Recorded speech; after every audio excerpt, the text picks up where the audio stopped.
While I was installing this sink, I realized that the P-trap is not lining up with the sink drain. I'm going to show you how I'm going to fix it. And if you're new to this channel, my name's Josh. This channel is all about DIY to save a ton of money. So be sure to subscribe, ring that bell so you get a notification every time I release a new video, and hammer that like button for me. That's all I ask in return for making this video. So we got a cool idea to go over today, so let's get started. I was in the middle of installing this sink for a course for my memberships, and if you'd like to check that out, I'll put a link to it in the description below. It's a good deal, you can't pass it up. But when I got to installing this P-trap, it did not line up properly. So how a plumber would address this, probably totally different than how I'm going to do it, but I'm going to show you how I'm going to do it so it's at least functional and I shouldn't have any issues. Along with fixing this sink, I also fixed another sink later in this video around the 5-minute mark, so stay tuned till the end to see the second fix. Here's what we got going on here. Here's the 1.5" pipe back in the wall. We have the adapter for the 1.25" P-trap. Here is our 1.25" pipe coming off of our sink drain. Whenever we place our P-trap back into that adapter, you can see we are missing that pipe.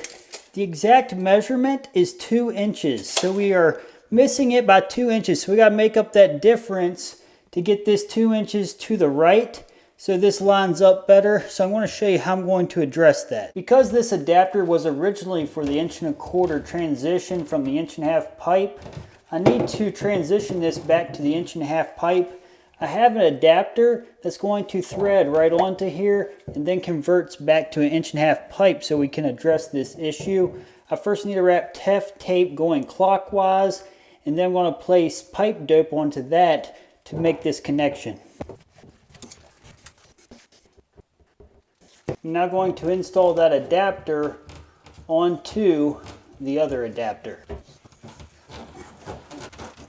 Now that I transitioned that adapter that was in the wall to accept an 1.5" elbow, I'm now going to dry fit the 1.5" elbow and angle it towards the direction we want to make sure it works. And I glued on an adapter already to accept the 1.25" P-trap that's going to come into it. So as you can see, it's going to work out, and this is the end to where the 1.25" P-trap is going to go into the elbow. I'm going to take the P-trap and then I'm going to pivot it back like so it slides into that elbow.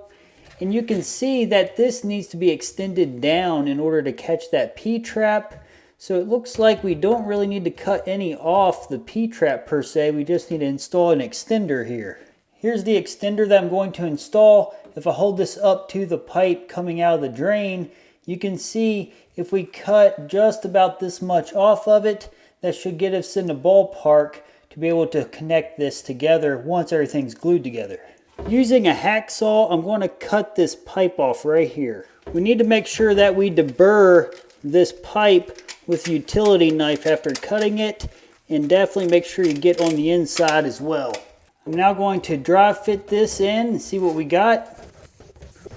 Now that you can see everything's going to work out, we can go ahead and glue this into place. Using what's called purple primer, I'm going to prime the outside of this adapter and also prime the inside of this elbow.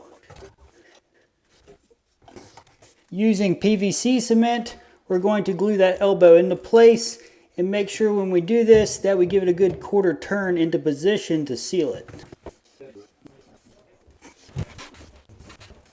And we're going to hold that for about 30 seconds. I'm going to take apart this P-trap to install it. I want to first slide this piece back into that elbow. We're going to tighten this to get it started just so it's snug. To install this extension, I'm going to place this on here first along with this ring. I'm now going to place the extension onto that drain. Then we're going to slide that down and just snug it up. I'm then going to install the trap part onto the P-trap setup. And it looks like we need to cut a little more off this tailpipe. You can see everything looks like it's going to connect just fine. So now we got to hand tighten all of these the rest of the way. Here, here, here, and here. Alright, you can now see we got our trap here and that we made it over to that drain. So that looks good, and that's going to work just fine. If you're enjoying this type of content, then you'll definitely want to check out the Excellent Laborer course membership. Get instant access to all the DIY courses and downloads for just $5 a month at the time of this recording. And the best part, the library is growing, but your price won't if you lock it in today. Check out the link in the description to get started. I'm over here on the other sink working on hooking up the P-trap, and I ran into a problem that's actually a pretty common problem. I'm going to show you how to address it. The drain that's in the wall is offset to the right a little bit too much, about an inch, so I'm going to show you how to bring that over. Let me show you what I'm talking about. The problem comes in right here. If we put the P-trap back here in the wall where it belongs, as you can see, we're missing this tailpipe about an inch. We're about an inch to the right, a little bit too much.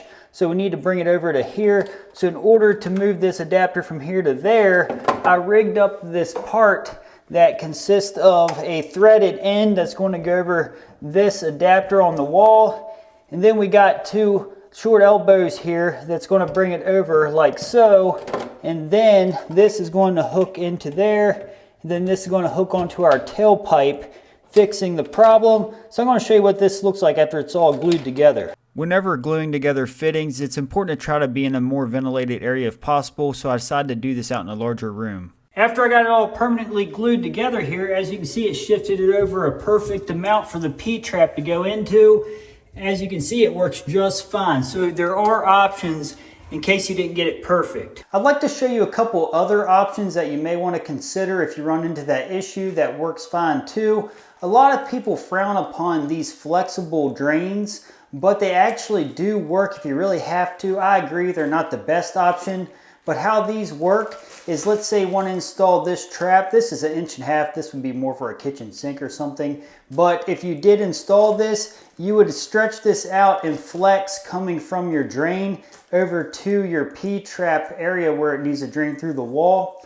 And you also have an extension tube you could get if you didn't want to worry about the trap. And these just extend out like so. And you can see you can flex these to offset whatever you need. Debris has a tendency to get caught in these areas, so that's why a lot of people don't like to use these. So that's why we do try to avoid them if we can. Just so you know, there are other options, but I do recommend not using these. But if you have to, they could work for you. Once the water's turned on to the bathroom, you're going to want to turn the angled stops to on so water comes up to your spigot. You're going to turn that on. Do a flood test. You would stop up your drain here and then let it fill with water, then inspect underneath to make sure it's sealed really well. You also want to check the angle stops for leaks as well. Then you let your water out and let it go down the trap and all the connections that we made for the drain and inspect them for leaks, and then let the water run for about a minute and keep inspecting.